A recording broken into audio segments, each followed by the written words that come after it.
జరిగిన మాట వాస్తవం. ప్రభుత్వం తరఫున నేను క్షమాపణ కూడా చెప్తున్నాను. ఎందుకంటే మనం అనుకున్న దానికంటే డబల్ 3 రెట్లు ఎక్కువ వచ్చింది. రైతులకు ఇబ్బంది అయింది. కల్లారల్లా 15 రోజుల నుంచి రైతులు ఇబ్బంది పడుతున్నారు.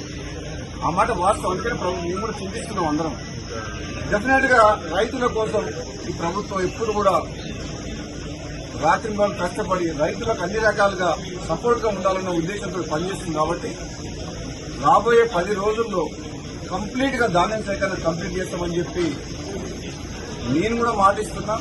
ప్రత్యక్షంగా నేను కూడా ఈ గోడౌన్ హ్యాండ్ ఓవర్ చేసుకుంటానికి అధికారులతో మాట్లాడి గోడౌన్ ఓనర్ ఒప్పుకున్నా సరే బలవంతంగా నోటీస్ ఇచ్చి తీసుకోవడం జరిగింది.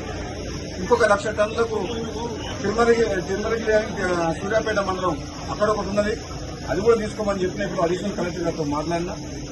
వచ్చే 10 రోజుల్లో ఈ ధాన్యం సేకరణ ఎప్పుడు ఇంత ప్రాబ్లం రాలే, ఈసారి వచ్చింది ప్రాబ్లం.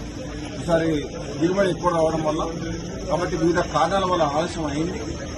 మా రైతు సోదరులందరూ కూడా దీన్ని పరిస్థితిని అర్థం చేసుకుని సహకరించాలని చెప్పేసి ప్రతిపక్ష పార్టీల అందరికీ కూడా నా విన్నపం ఏంటంటే, ఆలస్యమైన మాట వాస్తవం.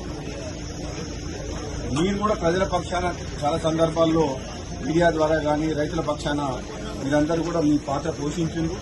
ప్రభుత్వం కూడా అన్ని రకాలుగా మీరు చేసిన పోరాటాన్ని కావచ్చు, మీ ప్రజల పక్షాన మాట్లాడడం కానీ రైతుల పక్షాన దాన్ని పాజిటివ్ గానే తీసుకుంటున్న నెగిటివ్ యాంగిల్లో రాజకీయ కోణంలో రాజకీయం చేయదలుచుకోలేదు. ఎందుకంటే ఇది రైతుల సమస్య.